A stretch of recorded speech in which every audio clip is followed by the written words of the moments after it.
मध्ये आपण पाहत आहात एबीपी माझा, उघडा डोळे बघा नीट.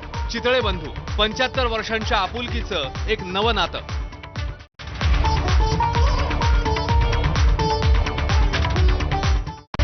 Headlines brought to you by Chitale बंधू.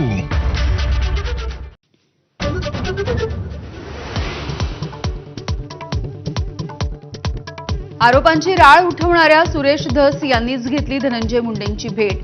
मुंडेंच्या निवासस्थानी भेट घेतल्याचं धस यांनी केलं मान्य. प्रकृतीची विचारपूस करण्यामध्ये काहीही गैर नसल्याचं व्यक्त केलं मत.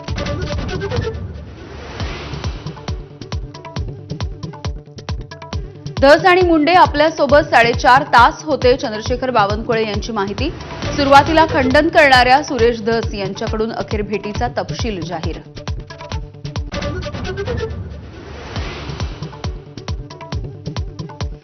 महानगरपालिकेच्या निवडणुका लढण्यावरून महायुतीमध्ये संभ्रम. भाजपची स्वबळाची तयारी तर शिंदेंच्या शिवसेनेला एकत्र लढण्याच्या तयारीत.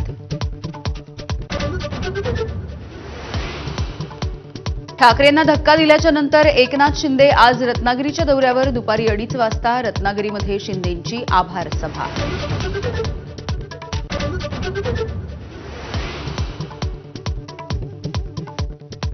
अश्लील भाष्य करणाऱ्या शोची चौकशी करा, मंत्री आशिष शेलार यांचे निर्देश.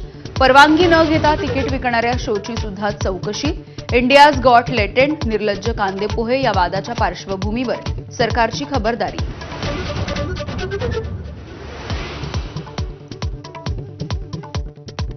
राज्यामध्ये लव्ह जिहादच्या विरोधात कायदा आणणार. पोलीस महासंचालकांच्या अध्यक्षतेखाली विशेष समिती गठीत. लव्ह जिहाद, फसवणूक, बळजबरीचं धर्मांतरण रोखण्यासाठी महत्त्वाचं पाऊल.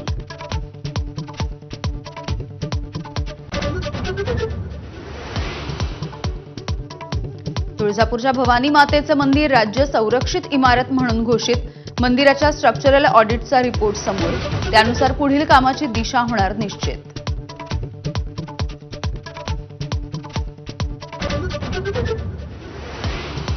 आजपासून सीबीएसई बोर्डाच्या 10वी आणि 12वीच्या परीक्षा. 44 लाख विद्यार्थी परीक्षेला बसणार.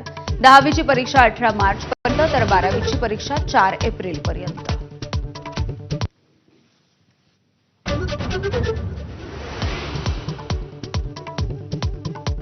अमेरिका आज आणखी 119 बेकायदेशीर भारतीय स्थलांतरितांना करणार हद्दपार. भारतामधून अवैधपणे अमेरिकेत गेलेल्या स्थलांतरितांना मायदेशी पाठवणारं दुसरं विमान आज अमृतसर विमानतळावरती उतरणार. तिसरं विमान उद्या भारतात येणार. दिल्लीमध्ये सरकार स्थापनेची तयारी पूर्ण. पंतप्रधान नरेंद्र मोदी आज दौऱ्यावरून मायदेशी परतणार. दिल्लीच्या मुख्यमंत्र्यांच्या नावावरती मोहर उमटणार. 19 तारखेला नव्या सरकारचा शपथविधी होण्याची शक्यता. युक्रेनमधल्या चेर्नोबिल अणु प्रकल्पावरती रशियाचा हल्ला. युक्रेनच्या अध्यक्षांचा दावा. रशियानं केला आरोपांचा इन्कार. हल्ला पूर्वनियोजित असल्याचा व्यक्त केला संशय.